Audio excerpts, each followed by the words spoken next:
Hello and welcome to the next episode of The Contentious Life. This is me, Sam G, opening for once. I know, because I'm feeling a little bit lethargic, a bit tired, up early, but I am Sam P. Yeah, so he's left me with the helm, haven't you?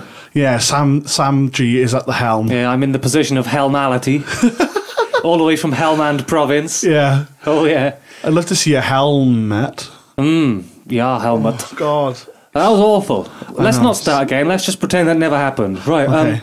Okay, so it's underrated, overrated. Last time, I was going to say last week then, but that would be a bit churlish. Yeah, it'll be published as last week.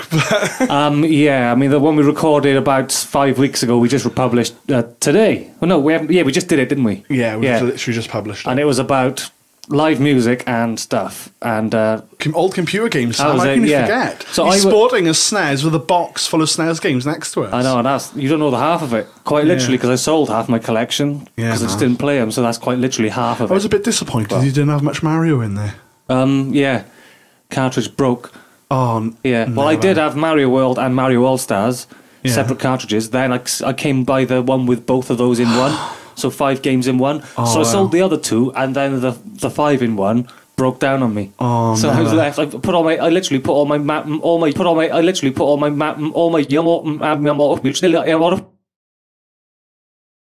Yoshi eggs in one basket. Yeah. In the sense of this one cartridge with the 5 games on it, and so my overrated was live music and things like that. So today I'm doing an underrated one. About time. Okay, then. Tell us what your underrated is, Sam. Okay, it's a film. It's a film. Okay, then. So let's hope people who are listening to this now have heard of this film. I'm doing my film gesture. Off, give us a clue or whatever that is. Universal film symbol with a cranking hand while holding a fist still. All right, so it's a film. Goldfinger. Right. Anyway, so yeah, it's they got eyebrows. One of the fine works of David Fincher. One of his earlier ones. Goldfinger. Alien 3. Right, anyway. Yeah. I've seen the film and I'm a big Alien fan. You hear people generally slate this film if they like the first 2. Yeah, I quite like it though. I've got to be honest. Okay then. It does get a lot of criticism though, doesn't it? Sell it to me, Sam. Make me want to go and watch it. Right, okay, so it's by David Fincher for a start. Oh. Which there's a little point on our he's an awesome British director, Fight Club, Seven, a lot of those films. And what have all those films got in common? They've got what's his name in them? Brad Pitt, Edward Norton, Johnny Depp. No, that's the other one, isn't it? Tim Burton. Yeah. But no, they all have that distinctive sort of yellowish olive green hue. Is that really? Have you noticed that about David Fincher? I'm going to watch it now. I'm going to watch them. I'm going to watch clips and I'm going to find that hue. Yeah, I think it must be his signature thing. It's very subtle and, it's... How very artsy. And it's got, because he's British, it's got an Anglo-American cast, and I think that gives it a sort of gritty edge. Gives you sort of... It's got Brian Glover in it, the Tetley T-Man. Perforations let flavor flow Hey, that's Tetley. And he was Mr. Rottweiler in that episode of Bottom. Big, bald Yorkshireman. Oh, yeah. It's all coming together. Like a loose knit, slowly getting tighter together. Charles Dance as well, looking fairly young before his Game of Thrones days. That's one for the modern crowd, if you listen to this in Game of Thrones. Yeah, check us for our throwbacks. And I like the story as well. Throwback D-list actors. Yeah, who else is in it? Black guy with glasses. No, not the one out of Jurassic Park. Not Samuel L. Jackson or not. One out of Jurassic Park. Well, Jeff Goldblum. He's not black. No, the programmer guy who's like smoking a million cigarettes and he's like typing. He's not black. That's Wayne Knight. He so is black. I'm going to Google that. No, he's Newman off Seinfeld. He's white. No, not the fat guy. The other programmer. Is it? The good programmer who's trying to help them out. I don't know then. I think the story to Alien 3 is... Sorry, tangent warning, retrospective, cold. Yeah. Right, I think the film is... Game, because there is a game, it's quite good, but we'll get onto that. Here we go again. Tying in with the last week's topic. So just tell me about the fucking story. Well, they're trapped on a prison colony on some faraway planet, like, the ass end of space. The Delta Quadrant. There's no weapons, and of course, Ripley's crash landed. Kyle Reese, or whatever his name is in Aliens, is dead. Newt, the little girl, is dead, even though, Ripley sort of became a mother figure to her at the end of the Aliens, and she reassured her she was going to sleep all the way home, but no. Facehugger got in and she drowned or something, and then so she has to start again on some planet, being the only woman on a planet full of rapists and murderers, and there's no weapons because it's a prison colony, and she's brought this alien parasite with her. It matures and slowly picks off the people on this prison planet, and they've got to just club together. They've got to die anyway, so they've got to basically just all club together, risk their own lives, because it's either that or die anyway, and try and trap this thing in, what is it, an old lead works, and they've got to like pour the lead, and they think that's going to kill it, but no, it's fireproof, but hey, it's been heated up, so they think, let's heat the sprinklers, and hey, suddenly going from hot to cold, it sort of explodes. Well, I can pick about 5 things in that I don't like already, but you'll be glad to know it's all coming back to me already. It's all coming back to me already. Well, because like the first thing is, you left on a bit of a, not a high, but it's a satisfying end with Alien 2 in Aliens. The CG was a bit crap on that bit, but you're left with a satisfying sort of, Newt's okay, what's her name? Ripley. Yes, is okay. It's all okay. It's all okay. And then you basically get to the third film. You sat in the cinema eagerly waiting after that really brilliant second film, and the first one, obviously. And you're waiting, and then within the first 30 seconds of the film, you're left absolutely devastated. One of the main characters, which is the main reasons for fighting for in Alien 2, in Aliens, is dead. And the way she went back for her when the ship was about to depart. Yeah. All Do you know what I mean? So you're basically given a kick to the thorax, aren't you? Really? I know what you mean. It smells of reboot, doesn't it? It's got reboot written all over it, or just like the actors didn't want to do it because they didn't like the script. Oh, it looks to me. Like hello, Sarah Connor, not played by Linda Hamilton anymore. No, I can imagine being in the cinema when it was released. What year was it released roughly? Do you know? Alien 3? About 94. About 94. I'd be in the cinema in 94. I had my Adidas Popper tracksuits on, and I'd be I'd be like, what the fuck is going on here?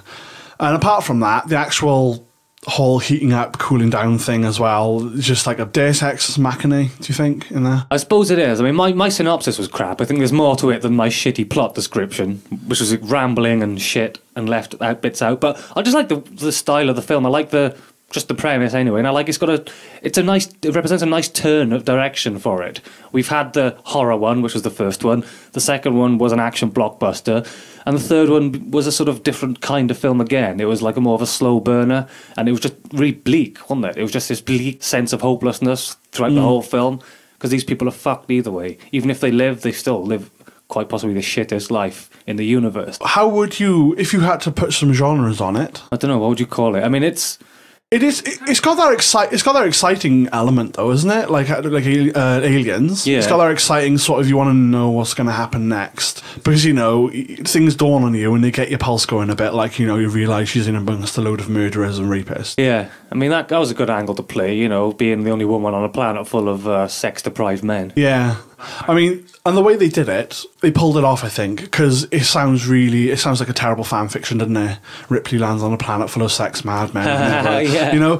They've done it quite well. They've pulled it off, that element of it. I would give them that. So what do you think, the genre? Sorry, I cut you up again. I don't know. Yeah, what is the genre of that film? I don't know. Could you even call it sci-fi? Because there's no real sci-fi element to it. I mean, she resurrects Bishop briefly, and he goes, "Oh, look at me! Don't ever turn me on again." I don't know. I can't think what genres I'd put on it. They're using really old technology anyway. They got no modern technology where they are now. Is it a horror film? Kind of.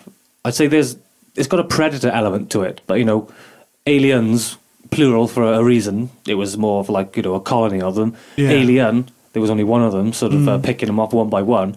Alien 3, I suppose, is like that again, isn't it? It's more closer to the first one. Yeah, that's true, actually. One alien just picking them off one by one. So basically, they've got the first one again with a little bit more action. I suppose that's why they call it Alien 3. And I agree with the people who say Resurrection and all that is not very good, though. Yeah. Yeah, I lost my interest in it by then, but I thought the third one was quite good. I think David Fincher, a lot of his films are uncategorizable. I think maybe that's why he was drawn to this, perhaps. Just seems to be a study of the human condition on some level. Or am I reading too much into it? Maybe, a study on it. I think sort of it harks to sort of literary novels where they kind of look at character and character development more than the actual plot, or the main point of the novel is kind of a novel with a point. I think it's a film with a point. It's sort of looking at the social aspect of the sex offenders. They're not deaf offenders, they're sex offenders.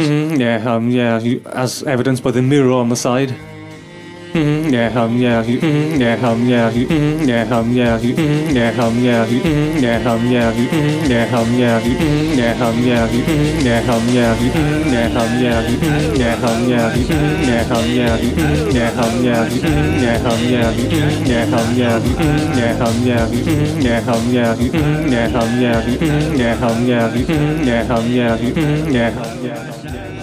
And I think it was looking more at that. It was hoping to get more worries and scares out of that than the actual Alien, I think, itself. Because we've seen a lot of Alien, the actual Alien thing, and lots of them. So maybe this was the fear was supposed to come more from the fact that she was amongst a load of rapists. I mean, there's a lot of things like interplaying like that. I mean, she's a stranger to them as well, so she's like the fish out of water. And there's also the threat element from them to her. But she's brought a threat to them, but she has to convince them that there's a threat first. So she knows about this threat and no one believes her until Brian Glover has pulled up through the vent and a load of blood comes pouring down. And then they're like, oh yeah, true, okay, you were right. We won't rape you, well, come together. Yeah, I don't think it would work like that. I got to be honest. From a psychological point of view and a compulsion, I don't think rapists stop raping. It's a compulsion, even if their life is on the line. They're given that whole like, well, we found God thing. You know, like they do on death row. Like 6 months away from the injection, all of a sudden they've decided that there is a God after all. Yeah, well, they're hedging their bets, aren't they? Really, Pascal's wager. I suppose you can do that any time, can't you? Yeah, you can do it on your deathbed. But it's better to do it on your deathbed because you're going to live a life of frivolity and 7 virgins. Saturnalia. Or is that? No, that's something else, isn't it? Yeah, that's their Asian religion. Yeah, was it that Alan guy? Yeah, that's the one. But so let's round up Alien 3 then. Okay, I think it's a good film. I haven't really articulated why as such because I'm not really a critic, but in my own simple way I've tried to sort of like burble out some kind of some kind of defense of it. In defense of Alien 3. The last good Alien film I've written on my notes here. And, another plus point, music by Elliot Goldenthal. Goldenthal, whatever. But yeah, it is really good music, actually. Really emotive score. It is fantastic. I've got to have the last word on it since you had the opening word. Thinking back, it was quite an enjoyable film. But it was a nice romp. You have to take it separate from how awesome 1 and 2 were. Because if you expect something that to be that legendary, because it is quite legendary, I think, the first one, you're not going to get that. You're just going to get quite a good film with characters you're familiar with, or a character you're familiar with. Sort of that was my take on Prometheus. It was alright, but I don't consider it part of the Alien canon. It's just some half-decent sci-fi flick. Okay, that takes us on to our next one, talking about violence and danger. I want to talk about over-cautiousness, and I wish there was a word to describe cautiousness other than cautiousness, because it's really clunky and clumsy. Say it with caution. Yeah, and by over-cautiousness, I'm treading on the ground of people who are really health and safety conscious. Oh my God, we'll have to mash that up. Health and safety? Health and safety conscious. Is that when you get chafed when you are upstairs in your room reading a copy of Health and Efficiency? Yeah. Manual lifting, how to, volume 3. But no, it is that sort of people are really, really cautious, especially employers. They probably do it for insurance purposes because if they don't, then their insurance is invalid. Litigious as well. It's all to do with the legal side of it, really. But this comes down to when it comes to people's better judgment, as we'll come to see when I talk about pharmacists, we talked about before. And they have a sort of like duty of care over the people who come in, but there's no strict guidance as to how they should, dispense certain medications or tablets over the counter. But yeah, it comes down to people's overcautious nature and the fact they must live within a cautious framework. And this extends further than just like shops and consumerism. This extends to, say, parents who are overcautious with their kids. They think there's a pedicatting going to happen. I get issues with that as well. We'll talk about that now, won't we? I got a feeling. We will talk about that. But first, I want to get out of the way just the actual over-the-top health and safety in the workplace. Sam, you've probably come across health and safety in the workplace. It was last night there was something. We were doing like a stock take in a Poundland, and at 9:20, the lights just all went out because they were on a timer, and the guy wasn't able to turn it back on again. So we ended up waiting around for almost 2 hours and then being kicked off the job. Oh, never. But we weren't allowed to continue the job because of health and safety. Even if we had, it was Poundland, all the staff got like torches and stuff for us. And the torches kept going off after about a couple of seconds. They were so crap. And then they got those ones you wear on your head like a coal miner. And like they kept like going off as well, and they were so shit.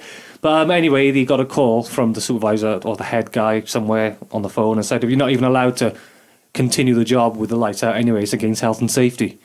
Oh my God! See, this is exactly what I'm on about. You know, even if you're able to, because you're not a retard, you're still not allowed to. And we were so close to finishing the job. We were like 90% through it. And they're like, sort of, you can't actually go on the shop floor before you've done your manual lifting, health and safety, fire regs, and all this crap. Yeah. And most of it is common sense. If there's a fire, head to a door. Yeah, I mean, does it have to be a fire exit? I'd go to any door. You know what I mean? If there was a door that wasn't marked fire exit, I'd still use it if it was the closest door. Yeah, you know, if there's a fire in a multi-story building, don't get in the metal box to go down the lift. You know, don't do that. Oh, yeah. It's kind of common sense to me. Imagine being like slow roasted in that like hot box there, that metal box just heating up like an oven. Yeah. And it would. I don't. Yeah, a lot of it is common sense. You know, you talk about pharmacists as well. You know, if you purchase codeine, it always comes with the spiel. Are you on any other medication? You can't take any of the paracetamol products. Have you taken them before? 3 days use only. May cause constipation. Yeah, and if you buy more than one box every 6 months, they might think you're some kind of junkie. Yeah, it's just, to me, it's really over the top. It is really, really over the top. You know, if I was going to harm myself with medication, I could go around a lot of pharmacies, pick up enough paracetamol to kill myself very easily. I don't need someone saying you can only have 32 of them. Yeah. Or is it 64? What can you have in a pharmacist, an actual pharmacist now? 32. 32, yeah. Yeah. Remember, you used to get those bottles of like 200 or something? Yeah. Yeah, do you know what I mean? But like, apparently, well, so the statistics say, I don't know how, but it's led to a decrease quite a lot in suicide, in death by suicide. What has? Oh, restricting right, it to yeah. 30 cells of 32, but I don't see how, because someone seriously bent on suicide is just going to go to multiple pharmacies, surely. And I was reading about paracetamol toxicity, the most common drug overdose with, and it doesn't take that much. It's just the amount of time you leave it. So you can take, I think it was 2 milligrams, 3 milligrams, and that will have a detrimental effect on your liver. You take a bit more, 5 milligrams. What do you mean now? Because it's 500 milligrams, so that's literally half a gram in a pill. So the standard 2-pill dose, you're literally having a gram of paracetamol. 8 tablets, and you can you'll have liver toxicity after 8 tablets. That's 4 grams. Yeah. So that's 4,000 milligrams. Yeah. So you take that, but it's the length of time. So if you can get help within 8 hours of ingesting it, very little to zero toxicity is the amount of time you leave it. You need quite a small amount of paracetamol to overdose. If you leave it long enough, it is a very painful, drawn-out death, which is why most people don't do it. It's protracted; it takes a long time. And I think, but you will die from quite a small amount. So, what my point is, if you're going to do it, you're going to get enough paracetamol in one go, really. So, how is it really decreased deaths? Is it got to be something else? I've got a theory. What if most of these so-called suicide attempts are actually impulsive cries for help, and they kill themselves because, well, they went too far, and these new 32 only packs, they let them have their sort of little overdose, get to A&E, have a stomach pump, realise what an idiot they've been, and luckily they didn't take any more. But if it's impulsive, they're not going to go around systematically do about 3 shops to get enough, are they? They're just going to... Well, I don't know. They're going to see what's in the house, and it might not even be a full pack, and then if they're still determined to make this show, then they're going to go and get one, aren't they? But that only covers people who do sort of melodramatic attempts. I'm talking about people who really want to end their life. Well, yeah, it's not going to sort them out. But they're going to Google paracetamol overdose. Well, that's what I'm saying. If you say, why you said it led to a statistical decrease, I'm just pointing out why it might have. But anyone who actually is determined to kill themselves, it probably won't help them. But the ones who just are too impulsive. So are you saying, in a sense, as well, that maybe people who take overdoses for either attention or because they feel a little bit in cognitive dissonance and they do it impulsively? Not necessarily for attention, but they just take it impulsively, and then 10 minutes later they realise... And they ring up. And they ring 999. Yeah. So... in a sense, they're not actually wanting to commit suicide. They're not. They wanted to do self-harm. It's a form of self-harm, more in a way, because they know there's going to be some damage and some negative effects, but they obviously don't follow through every time. I think it's just a case of getting scared, It is a form of self-harm more than a form of suicide. And I think once they've taken it, it's like they've realised what they've done. Oh shit, I shouldn't have done this actually, quick, 999. That was a bit of a morbid turn. But yeah, going from pharmacists, there are other people as well. Like if you go to your actual GP, they have to give you certain guidelines when they give you certain medications. Like I have sleeping tablets every now and again, and they say you must only use them for 3 days at a time. What's that, Valiums, is it? No, sleeping tablets. I'll be like the Z drugs as they call them, like Zolpidem and Zopiclone. But yeah, they give you like real strict guidance for them. If you had them before, they get really suspicious. But, like, you're only there because you're not sleeping, You're not there to swindle the system. Most people will be there, because they want to be able to sleep, and they give you the runaround with it. Like I went the other week for more, and she said, "Oh, you haven't had them since December," and I was like, "Well, I thought that would be a good thing if I haven't had them since December. You know, I've made the 14 you gave me last time last." But apparently, well, no, why even you need them all of a sudden? It's like, well, because I'm a bout of insomnia, that's why. But they do treat you with an air of suspiciousness, because I think you're trying to exploit something or get Suspicion. Suspicion, yeah, that's the one. Suspiciosity. Suspiciosity, yeah, you can tell I'm absolutely fucked. But, yeah, and I think it's in schools as well, you get a load of it. Obviously with kids you've got to be a bit more careful, because kids will just, do things. But you get ridiculous things where kids are not allowed to run. That's just stupid, isn't it? Yeah. I mean, in clubs and stuff, they're not allowed to run. As in children's clubs, creches and whatnot. Yeah, not allowed to run. It's an impulse sometimes. I know, isn't it? Kids like to run and jump and stuff. Yeah, and roll. Do you think it's because maybe there was a legal precedent, somebody sued because their kid fell over in a creche, and then that set a legal precedent which got everyone up to shit? Yeah. And everyone thought, right, well, we can't risk this. Yeah, but a lot of it, I think, is to do with not just insurance and like the legal side of it. I think someone actually sat down and said, I think this is best. Someone somewhere in government has gone, the guidelines should be that kids shouldn't run. We shouldn't sit on the floor if we can help it, because people will trip over us. Now, see, one thing I have a bit of an exception for is, is that the right word? I take exception to, is like kids being overly sort of mollycoddled and shielded from dirt and things. Yeah. And that links in with what I was saying about the paedophile thing. Does it? Yeah, well, because it's that overcautious attitude. Oh, yeah. They think that there's danger lurking on every corner. So, washing their hands all the time, changing their clothes all the time. Yeah, Dettol everywhere, get your work surfaces clean, Yeah. Because little Jimmy couldn't possibly ingest a single-celled organism. Yeah. Jesus Christ, what might happen? And the irony being that you're not building their immune system Exactly, that's the to thing, take bigger knocks. Let them fucking eat dirt. Kids will do it anyway. Yeah, kids want to just get dirty. Yeah, they, just. My brother ate a slug when he was about 2. Sat on the garden lawn and just ate the fucking slug. Did he get lungworm like the dog on the advert? No. We took him to the vet. But yeah, it was a dried one as well. It looked like the licorice all sort. You've been in the sun for a bit baking. Yeah, that was it. And you should eat that. But kids just do stuff like that, don't they? And they get out there and just get their immune systems bulked up and just.